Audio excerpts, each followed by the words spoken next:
त्याबद्दल आमच्या खासदार सुप्रिया सुळे यांनी स्पष्टपणे उत्तर दिलेलं आहे। वास्तविक देश पातळीवरचं पार्लमेंटचं काम चाललेलं असताना आपण सगळ्यांनी पाहिलेलं आहे की महाराष्ट्रामध्ये कोरोनाच्या संदर्भातलं काम उद्धव ठाकरे साहेबांच्या नेतृत्वाखाली कशा प्रकारे झालं, त्याच्याबद्दलचं कौतुक तुम्ही वृत्तपत्र जर पाहिली तरी न्यायव्यवस्थेने पण कौतुक केलेलं आपण पाहिलं। अनेकदा वेगवेगळ्या प्रकारचे सर्वे झाले, त्या सर्वेमध्ये देखील ज्या शांतपणे महाराष्ट्रासारख्या लोकसंख्या महाराष्ट्रात मुंबई, पुणे, ठाणे, पिंपरी चिंचवड, नागपूर ह्या परिसरामध्ये जास्त आहे, दाट लोकवस्तीची शहरं असताना देखील त्याच्यामध्ये धारावीसारख्या परिसरामध्ये कोरोनाचं संकट आल्यानंतर ते आटोक्यात आणणं आणि पुन्हा पूर्वपदावर परिस्थिती निर्माण करणं हे तर एवढं मोठं आव्हानात्मक काम होतं। तरी ह्या सगळ्या कामाच्या संदर्भामध्ये अतिशय शांतपणे वेळ पडली तर काही ठिकाणी कठोर भूमिका घेऊन, वेळ पडली तर नियमावली कडक करून ह्याला आपण 2 वर्षाच्या मध्ये सामोरं गेलो आणि आता बऱ्याच अंशी पहिल्यापेक्षा कोरोनाचं सावट कमी झालेलं आहे, दूर झालेलं नाही। अजूनही तसं बघितलं तर काळजी घेतलीच पाहिजे प्रत्येकाने, परंतु हे चित्र सगळ्यांनी पाहिलेलं आहे। त्याच्यामुळं कधी कधी काही मोठ्या व्यक्ती असतील, कुणी व्यक्ती असतील, ते राजकीय भूमिकेतनं बोलतात, काही जण वेगळ्या विचारातनं बोलतात। आता प्रत्येकाने काय करावं, बोलावं लोकशाहीमध्ये, तो ज्याचा त्याचा अधिकार आहे।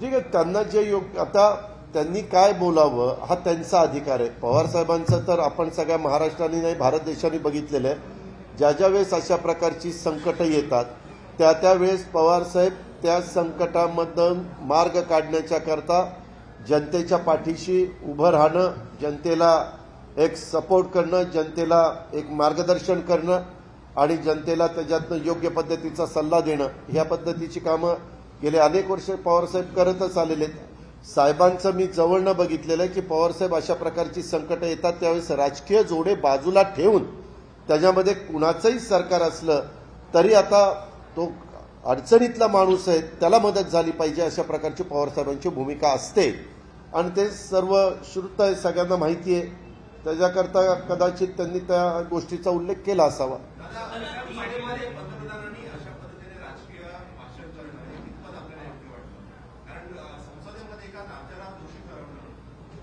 याबद्दल सुप्रिया सुळेंनी क्लिअर तुम्हाला दाखवल्या की रेल्वे ज्या सुटल्या त्या गुजरातमधनं किती सुटल्या, महाराष्ट्रातनं किती सुटल्या, इतर राज्यातनं किती सुटल्या आणि त्या काळामध्ये काही जण त्यांच्याच पक्षाचे पियुष गोयल साहेब रेल्वे मंत्री असताना त्यांचं अभिनंदन करत होते, कौतुक करत होते की त्यांनी रेल्वे दिल्या।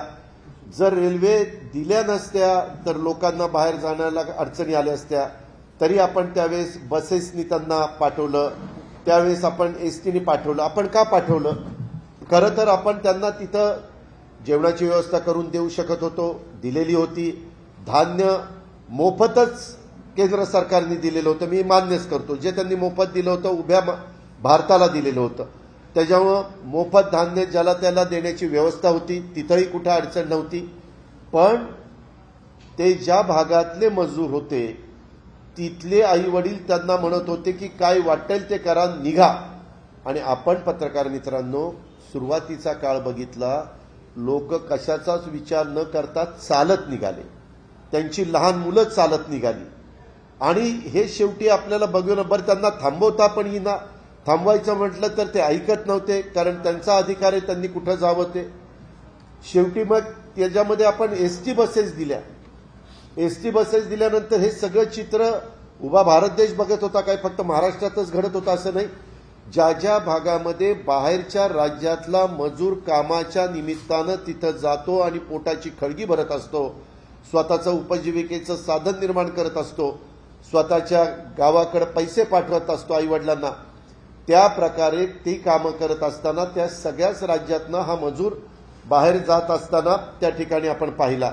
आणि नुसतं हे नाही, ते चालत असताना काही काही तर प्रेग्नंट असणाऱ्या महिला तिथं होत्या, काहींची लहान मुलं हातामध्ये असायची ते जात होती. ह्या सगळ्या गोष्टी होत्या. माणुसकी आहे की नाही, शेवटी आहेच ना. आणि मग माणुसकीच्या नात्याने ह्याच्यातनं मार्ग काढण्याचा प्रयत्न हा झाला, ही वस्तुस्थिती आहे. हा,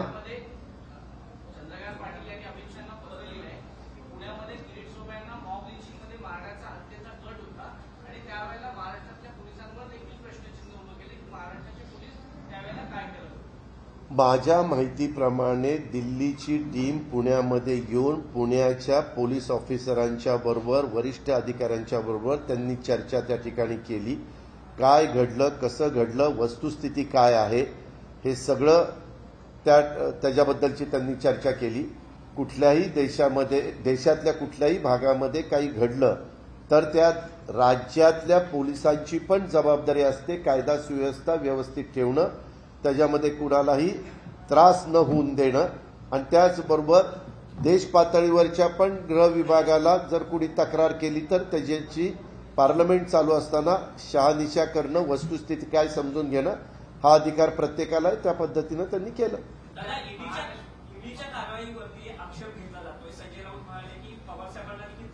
मला त्याबद्दल काहीही बोलायचं नाही. ज्या केंद्रीय संस्था आहेत किंवा ज्या चौकशी करणाऱ्या संस्था आहेत त्याच्याबद्दल मला काही बोलायचं नाही.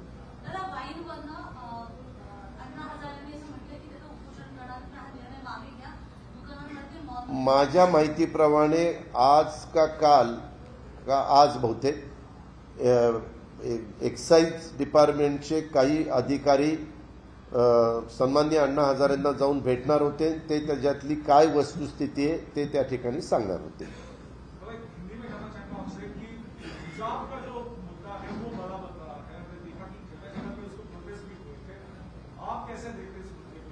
मैं अपना देश सेक्युलर है.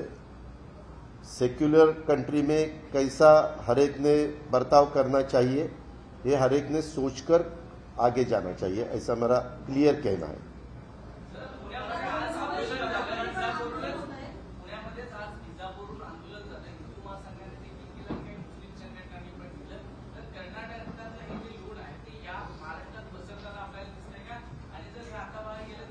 हे दुर्दैवी घटना आहे. कधी कुठल्याही देशात, कुठल्याही राज्यामध्ये असं समाजामध्ये तेढ निर्माण न होऊन देण्याचंच काम प्रत्येकाने करायचं असतं, राज्यकर्त्यांनी करायचं असतं, जबाबदार संघटनांनी करायचं असतं, पक्षांनी करायचं असतं. आपल्याला छत्रपती शिवाजी महाराजांचा इतिहास आहे, शिवाजी महाराजांनी काय शिकवण दिलेली हे आपण सगळेजण पाहतो. आणि मी सुरुवातीला सांगितलं की आपण सर्व धर्म समभाव, जे काही संविधान आपल्याला डॉक्टर बाबासाहेब आंबेडकरांनी दिलंय त्याच्यात काय दिलंय, आपल्या कायद्यामध्ये काय, आपल्या घटनेमध्ये काय, ह्याचं जरा आत्मचिंतन प्रत्येकाने केलं पाहिजे ना. आणि त्याच्यामधनं कुठल्याही परिस्थितीमध्ये आपल्या प्रत्येकाच्या वागण्यातून, बोलण्यातून, प्रक्रियेतनं, कृतीतनं असं कुठं वातावरण खराब होईल असं कुणीच वागता कामा नये. ही तर खबरदारी सगळ्यांनी घेतली पाहिजे. परंतु कधी कधी दुर्दैवाने काही जण ह्याच्यातून राजकीय पोळी भाजण्याचा प्रयत्न करतात, राजकीय स्वार्थ त्या ठिकाणी मिळवण्याचा प्रयत्न करतात. हे दुर्दैवी आहे. कारण आज 21व्या शतकाकडे जाण्याची आपण भाषा करतो. जग कुठं चाललेलं आहे, जगातले काही राष्ट्र कशी प्रगत राष्ट्र म्हणून पुढे जात आहे, आणि अशा वेळेस आपल्याकडे एवढी मोठी तरुणांची संख्या आहे, फळी आहे. त्यांचा उपयोग तुमच्या माझ्या भारत देशाला आणि तुमच्या माझ्या महाराष्ट्राला अतिशय सर्व बाबतीमध्ये त्याच्यात सर्वांगीण विकास कसा होईल याचबद्दल आपण सगळ्यांनी लक्ष दिलं पाहिजे, असं माझं स्पष्ट मत आहे.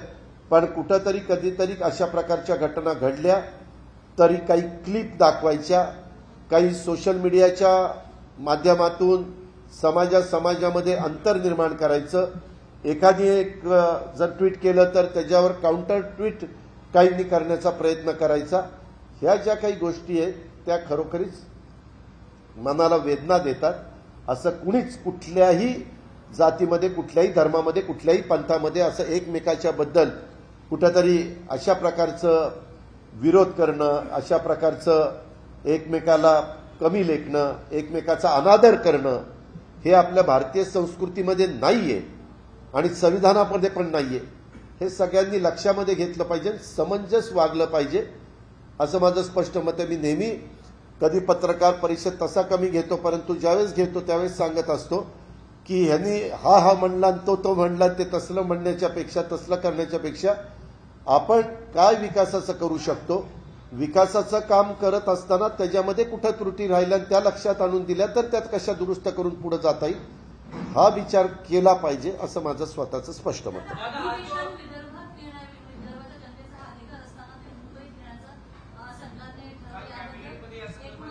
काल कॅबिनेटमध्ये हा विषय आलेला होता. त्याच्या संदर्भामध्ये ज्यावेळेस नवीन वर्षामध्ये अधिवेशन सुरू होतं त्यावेळेस, म्हणजे आर्थिक वर्ष संपल्यानंतरचं मी सांगतोय, त्याच्यामध्ये ते अधिवेशन सुरू होत असताना त्याच्याबद्दलचं आपल्याला राज्यपालांचं अभिभाषण हे असतंच, बजेट अधिवेशनात तर असतंच, ते मलाही सगळ्यांना माहिती आहे. आणि त्याच्यामुळं ते अभिभाषण होत असताना तिथं तेवढा मोठं सभागृह, तिथं व्यवस्था तिथं नाहीये. बाकीच्याही बाबतीमध्ये तुम्हाला मध्ये आठवत असेल की तिसरी कोरोनाची लाट ही इतकी जोरात वर आलेली होती. दुसऱ्या लाटेच्या वेळेस आपल्याला सगळ्यांनी सांगितलं होतं, तज्ज्ञ लोकांनी, WHOनी, जे काही वेगवेगळे प्रकारचे आपले टास्क फोर्स आहेत त्यांनी, सेंट्रलमधल्या सार्वजनिक आरोग्य विभागाने, आपल्या राज्यातल्या सार्वजनिक आरोग्य विभागाने, की तिसऱ्या लाटेमध्ये लहान मुलं ही त्याच्यामध्ये बाधित होण्याची शक्यता आहे आणि म्हणून आपण तशी तयारी केलेली होती. परंतु नंतर तिसरी लाट आली आणि जगामध्ये काही काही ठिकाणी झालं तसंच झालं. आपल्या मुंबईत आपण बघितलं की एकदम ती लाट, एकदम संख्या पॉझिटिव्हची वाढली आणि एकदम तेवढ्याच जोरात ती त्या ठिकाणी खाली आली. अशा घटना घडतात. शेवटी कुणी राज्यकारभार करत असला तरी प्रत्येकाचं आरोग्य व्यवस्थित ठेवणं, त्याची काळजी घेणं हे प्रथम प्रत्येकाचं कर्तव्य असतं, राज्यकर्त्यांचं कर्तव्य असतं. त्या भावनेतनं ह्या सगळा विचार करण्यात आला आणि त्याच्यातून काल तसा निर्णय घेण्यात आलेला आहे. पण हा जरी निर्णय घेतलेला असला तरी पुढच्या अधिवेशनाच्या संदर्भामध्ये, कारण हे अधिवेशन मोठं असतं, कमीत कमी 3 आठवड्याचं, 4 आठवड्याचं अशा प्रकारचं असतं. आणि ह्याच्यातून तुम्हाला आठवत असेल, दुसरं आपलं मागचं अधिवेशन जे हिवाळी अधिवेशन आपण ज्याला म्हणतो, ते हिवाळी अधिवेशन पार पडत असताना आम्ही एकाडेक तिथं आतमध्ये बसायचो. तुम्ही पण मीडिया तिथं पाहत होता ते सगळं. आणि आपण 5 दिवसातच अधिवेशन संपवलं. पत्रकार मित्रांनो, 6व्या 7व्या दिवशी जवळपास 60 ते 70 आमदार पॉझिटिव्ह आले आणि 15 ते 20 मंत्री पॉझिटिव्ह झाले. हे फक्त मी लोकप्रतिनिधींचा बोलतोय. अधिकारी आणि IAS ऑफिसर, IPS ऑफिसर ही तर गोष्ट वेगळीच. म्हणजे अजून 2-3 दिवस जर अधिवेशन चाललं असतं तर काय घडलं असतं ते आपण बघता. मात्र विरोधक जर अधिवेशन कमी दिवसाचं घेतलं तर यांना मुद्दामून पळवाट काढायची, अमुक करायचं तमुक करायचं. वास्तविक त्या अधिवेशनामध्ये देखील आम्ही 24 बिलं मंजूर त्या ठिकाणी केली आणि बहुतेक सगळी बिलं चर्चा करून मंजूर त्या ठिकाणी केली. हे उभ्या महाराष्ट्राने पाहिलेलं आहे. हे मला स्पष्टपणे आपल्यासमोर सांगायचं आहे, आपल्यामार्फत जनतेला पण सांगायचं आहे. त्याच्यामुळं ह्यावेळेसचं अधिवेशन नाईलाजास्तव आम्हाला इकडं घ्यावं लागतं, कारण आमदार निवासामध्ये पण पॉझिटिव्ह, कोरोना पॉझिटिव्ह पेशंट हे त्या ठिकाणी ठेवले गेलेले आहेत आणि काही वेगवेगळे सुझाव आलेले आहेत. त्याच्याबद्दल राज्याचे प्रमुख कॅबिनेटला सांगताना म्हणाले की पुढच्या वेळेस आपण हे जरूर 2-3 अधिवेशनं, 3-4 अधिवेशनं आपल्याला मुंबईला घ्यावी लागली, परंतु पुढच्या काळामध्ये आपण विदर्भाला पण अधिवेशन देऊन तिथले पण प्रश्न सोडून, इथं जरी अधिवेशन असलं तर इथं आपण उभ्या महाराष्ट्राचे चांद्यापासून बांद्यापर्यंतच प्रश्न सोडवण्याचा प्रयत्न करतो. पण ज्यावेळेस करार झालेला आहे त्या करारामध्ये दरवर्षी एक अधिवेशन तिथं घेतलं गेलं पाहिजे अशा पद्धतीनं त्या ठिकाणी करार झालेला आहे. पण संकटच हे कोरोनासारखं असं आहे की ज्याच्यातून नाईलाजास्तव आपल्याला वेगळा निर्णय घ्यावा लागलेला आहे. ही वस्तुस्थिती मात्र मी मान्य करतो.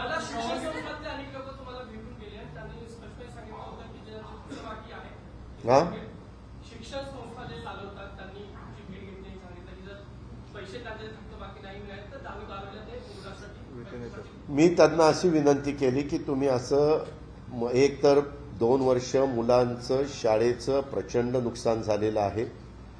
त्यांना ज्या पद्धतीनं संपूर्ण शिक्षण द्यायला पाहिजे होतं ते देता आलं नाही.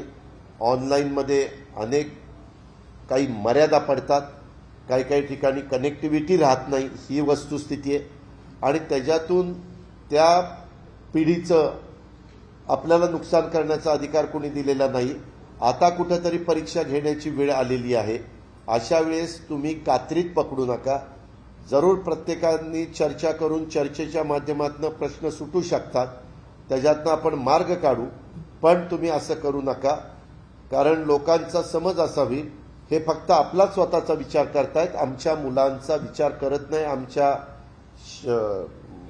पाल्यांचं पुढं काय होणार आहे त्याच्याबद्दल यांना काहीही देणं घेणं नाही. अशा प्रकारची भावना निर्माण करणं आपल्याला परवडणार नाही असं मी त्यांना सांगितलं. ते म्हणाले की ठीक आहे, आम्ही आमच्या संघटनेतल्या सहकारी मित्रांशी बोलतो आणि काय तो योग्य तो निर्णय घेतो. जीएसटी को लेकर सवाल है कि सेंट्रल बजट तो हो गया है, एक्सपेक्टेड जीएसटी का जो हमें मिलना था अमाउंट, क्या वो आ गया है महाराष्ट्र को? अगर नहीं आया है तो इस बार कितना बर्डन एक्सपेक्टेड है महाराष्ट्र को? जब बजट सेंट्रल गवर्नमेंट का फाइनेंस मिनिस्टर महोदय ने पेश किया तब अपना 30,000 करोड़ रुपए जीएसटी आना बाकी था.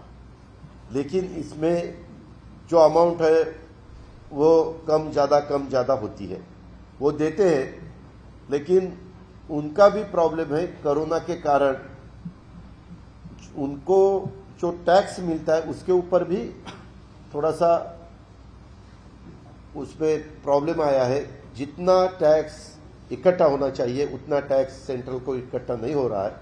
लेकिन उस दिन मेरे ख्याल से जनवरी में थोड़ी सी अच्छी अमाउंट उनको मिली, ये सही है. हमने भी सबने देखा.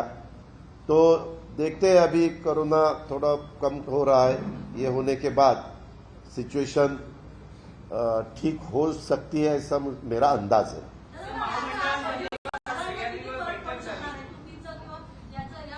मला ते आत्ता काही सांगता येणार नाही, कारण सभागृहाचा तो अधिकार आहे, सभागृहाचा तो हक्क आहे. बजेटच्या बद्दल काहीही बोलणं हे पहिल्यांदा मला विधिमंडळालाच सांगावं लागेल, त्याशिवाय मी बाहेर ते बोलू शकत नाही. आमचं मात्र बजेटची तयारी चालू आहे.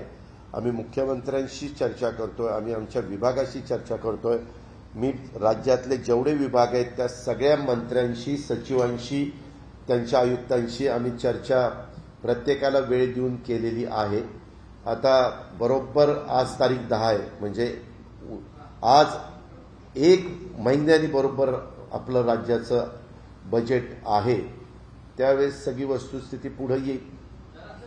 सह्याद्री आणि अनेकवर काल राष्ट्रवादीच्या मंत्र्यांची बैठक झाली महामंडळासंदर्भात. अनेक आमदार असतील किंवा अनेक कार्यकर्ते असतील महामंडळाच्या प्रतीक्षेत आहेत. महामंडळ जाहीर होणार हा सवाल उपस्थित नाही, मधी काय झालं, 3 पक्षाचं सरकार असल्यामुळे तिन्ही पक्षांचे नेते जयंत पाटील, बाळासाहेब थोरात आणि एकनाथराव शिंदे असे सगळ्यांनी बसून कुठली महामंडळ कुणाकडं, कुठले अध्यक्षपद कुणाकडं, कुठले सदस्यपद कुणाकडं, अशा पद्धतीनं त्यांनी ठरवलेलं आहे. त्याच्यातली काही विशेषतः महिलांचे जी मंडळ होती ती बरीचशी जाहीर करण्यात आलेली आहे. ती कामही त्यांची सुरू झालेली आहे. आता आम्ही येऊन जवळपास 2 वर्ष झाली. आम्हाला पक्षामुळं, कार्यकर्त्यांच्यामुळं, आमदारांच्यामुळं संधी मिळाली. आता ज्यांना संधी नाही मिळाली त्यांची 2 तर वर्ष तशी बघितली तर वाया गेलेलीच आहे.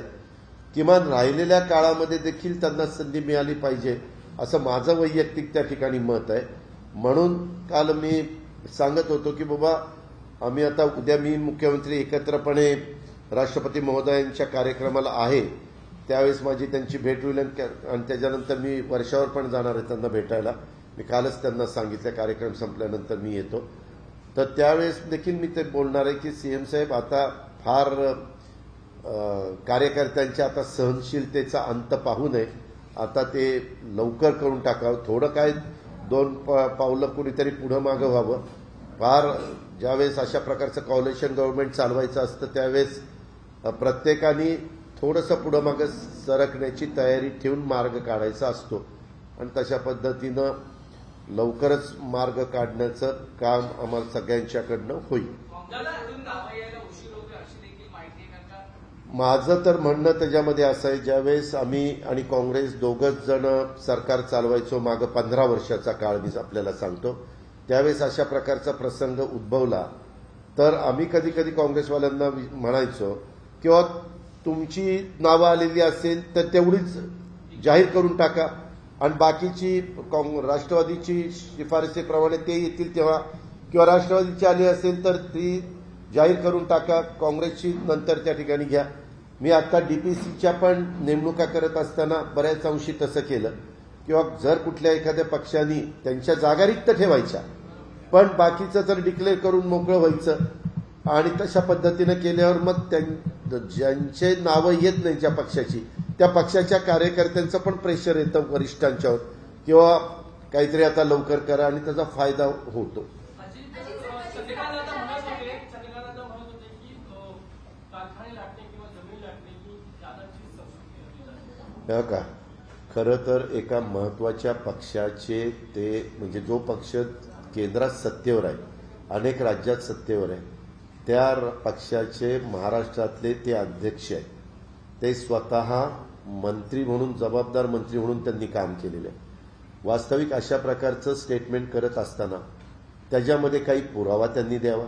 आपण सगळे पत्रकार मित्र बघताय, मी गेले 2 वर्ष मी सकाळी लवकर मंत्रालयात 8 वाजता 8:30 वाजता हजर असणारा मी एकमेव मंत्री आहे आणि उशिरापर्यंत मी बसून तिथं काम करत असतो माझ्या परीनं. ते काम योग्य आहे का अयोग्य आहे हे जनता त्या ठिकाणी ठरवेल, परंतु अशा पद्धतीनं बिनबुडाचे आरोप करणं, वास्तविक त्याच्यामधनं त्यांनी एकदा आत्मचिंतन आत्मपरीक्षण करावं की आपण काय बोलतोय आणि त्याला ते वस्तुस्थितीला धरून आहे का. त्यांनी असं सांगितलं ते हेलिकॉप्टरमधनं जमिनी बघत असतात. महाराष्ट्राचा उपमुख्यमंत्री किंवा महाराष्ट्रातली कुठलीही व्यक्ती जर कुठं हेलिकॉप्टरने जायचं म्हटलं तर तिथल्या कलेक्टरची परवानगी घ्यावी लागते. कुणालाही, तुम्हालाही कुठं जायचं म्हटलं तर ते चॉपर उतरवण्याच्या करता आणि टेक ऑफ घेण्याच्या करता काही नियम आहेत, त्या पद्धतीनं तिथं कळवावं लागतं. त्याच्यामध्ये कोण कोण प्रवासी जाणार आहेत, कुठं जाणार आहेत, काय जाणार आहेत, ते सगळं तिथं रेकॉर्ड असतं. त्यांनी दाखवावं कधी बाबा मी खास हेलिकॉप्टर घेऊन त्या ठिकाणी पाहणी अशा पद्धतीने करायला गेलो. काय मला तर गंमत वाटते, म्हणजे एवढी मोठी व्यक्ती आहे आणि कुठलाही आधार नसताना आपल्या मराठी भाषेत म्हणतात ना, उचलली जीभ लावली टाळायला, अशा पद्धतीनं वक्तव्य करणार. मी मागेही सगळ्यांना सांगितलं की असल्या वक्तव्याला उत्तर देणं ह्याच्यामध्ये देखील मला वेळ घालवायचा नाही, ज्याचं त्याच्याजवळ ठेवायचं, आपलं आपलं काम करत राहायचं. सातत्याने नाही, एक सातत्याने नाही. त्यांनी बोलत असताना आज त्यांचा पक्ष राज्यामध्ये केंद्रामध्ये सत्तेवर आहे की नाही, आज महत्वाचा पक्ष नंबर 1चा म्हणून देशामध्ये काम करतोय की नाही, अनेक राज्याचे मुख्यमंत्री त्यांच्या पक्षाचे आहेत की नाही, मागेही 5 वर्ष त्यांचंच सरकार त्या बाबतीमध्ये सत्तेवर होतं. आता ह्या सगळ्या कामं होत असताना त्यांनी कुणाबद्दल बोलावं, काय लोकशाहीमध्ये प्रत्येकाला अधिकार आहे, परंतु बोलल्यानंतर त्या बोलण्याकडे किती गांभीर्याने घ्यावं का कशाने घ्यावं हे ज्यांनी त्यांनी त्या ठिकाणी ठरवलं पाहिजे, असं माझं स्पष्ट मत आहे. आता माझं तर अलीकडं तुम्ही बघताय दर आठवड्याला पुण्यामध्ये करोनाची आढावा बैठक घेणारा मी एकटा पालकमंत्री आहे. तुम्ही जेवढे जिल्हे आहेत प्रत्येकजण आपापल्या परीने काम करत असेल, मी कुणाच्याबद्दल अनादराची भावना अजिबात व्यक्त करत नाही. आणि करताना सगळ्यांना विश्वासात, पुण्याच्या पत्रकार तुमच्या मित्रांना विचारा, सगळ्यांना तिथं महापौर, मग तो कुठल्या पक्षाचा गटाचा बघत नाही मी, महापौर, जिल्हा परिषद अध्यक्ष, त्याच्यामध्ये आमदार, खासदार, सगळे जणांना आपण निमंत्रित करतो. ज्यांना वेळ असतो ते येतात. आता पार्लमेंट चालू असल्यामुळे खासदार येऊ शकत नाही, पण तो अनेक आमदार येतात. बरेच कधी कधी काहींना करोना झालेला असतो. आता मध्ये पुण्याच्या महापौरांना 2 मिटिंगला ते आले नाही कारण करोना झाला होता. आता विक्रम कुमार पण मध्ये 2 मिटिंगला आले नाही, त्यांना करोना झाला होता. ही वस्तुस्थिती आहे ना. आणि मी निर्णय घेताना शेवटी सगळ्यांचं ऐकून मलाही कळतं, मी पण 30 वर्ष प्रशासनामध्ये काम करतो, की अशा पद्धतीचे निर्णय घेत असताना एक तर तज्ज्ञांचा सल्ला घेणं. आमच्याकडे पण जसं महाराष्ट्राचा टास्क फोर्स मुख्यमंत्र्यांनी केलेला आहे तसं पुण्याच्याही परिसरामध्ये टास्क फोर्स डॉक्टरांची एक टीम आहे, त्यांचंही काय मत आहे. आणि दर आठवड्याला कॅबिनेटमध्ये आम्हाला डॉक्टर व्यास प्रेझेंटेशन देतात, त्याची पण प्रत आमच्याकडे असते. ह्या सगळ्या गोष्टी आपण लक्षामध्ये घेऊन निर्णय घेत असतो. तुम्हालाही माहिती की कधी कधी शाळा सुरू झाल्याचा निर्णय सगळीकडे झाला तरी पुण्यामध्ये एक आठवडा तो उशिरा झाला, कारण आम्ही सगळ्यांनी मिळून ठरवलं की बाबा आपल्या पुण्यामध्ये मुंबईच्या तुलनेने पेशंटची संख्या जास्त आहे, त्याच्यामुळं थोडंसं आपण एक आठवडा वाट बघावी. ही फॅक्ट आहे ना. तर एक शेवटचा प्रश्न, आज ज्या विकासही पक्ष निघाले त्यामध्ये बरेचसे जण कदाचित काँग्रेस पक्षाचे आहेत, तर महाविकास आघाडीमध्ये काम कसं आपल्या मी तुम्हाला सांगू का, ज्यावेळेस आम्ही आघाडीचं काम करत होतो म्हणजे 15 वर्ष, विलासरावजी, अशोकरावजी, पृथ्वीराजजी आणि सुशीलकुमार शिंदे साहेबांच्या मुख्यमंत्री ते होते आणि आमच्यातले काही सहकारी उपमुख्यमंत्री होते, त्यावेळेस देखील कधी कधी काँग्रेसचे काही राष्ट्रवादीत जायचे, राष्ट्रवादीतले काही काँग्रेसमध्ये जायचे, अशा पद्धतीनं त्या ठिकाणी व्हायचं. आणि प्रत्येकाला मी सुरुवातीला सांगितलं की प्रत्येकाला आपला आपला पक्ष वाढवण्याचा अधिकार आहे. आज आता गंगापूर खुलताबादच्या परिसरातले संजय जाधव माजी नगराध्यक्ष, 3 वेळेला नगराध्यक्ष होते, अनेक महत्वाच्या संस्थांचा त्यांचा संबंध निकटचा आहे, एक चांगलं व्यक्तिमत्व, चांगला नेता म्हणून त्यांची तिथं ओळख आहे. असं असताना उद्या त्यांनी निर्णय घेतला आणि जर आम्ही त्यांना नको म्हणलं तर ज्यावेळेस तुम्ही एखाद्या पक्षात असताना त्या पक्षाला सोडवण्याचा निर्णय तुम्ही ज्यावेळेस घेता त्यावेळेस तुम्ही कुठल्या तरी समोरच्या पक्षापैकी एका पक्षाला प्राधान्य देता. त्यांनी जर नाही घेतलं तर तुम्हाला तर पक्ष सोडायचाच असतो, मग दुसऱ्या पक्षात ते जातील. त्याच्यातनं काय आपण मिळवणार आहे. अजीत सर, आपसे जानना चाहेंगे, लखीमपुर खीरी हिंसा के जो मुख्य आरोपी हैं उनको जमानत मिल गई है, आप इस जमानत को किस रूप में देखते हैं? ये देखो, जमानत कौन देते हैं? कोर्ट देते हैं. कोर्ट के बारे में मुझे कुछ भी बात नहीं करने की, इसलिए कि उनका अधिकार है, उनका अधिकार है, उन्होंने जमानत दी. ठीक है, थैंक यू. एबीपी माझा, उघडा डोळे बघा नीट.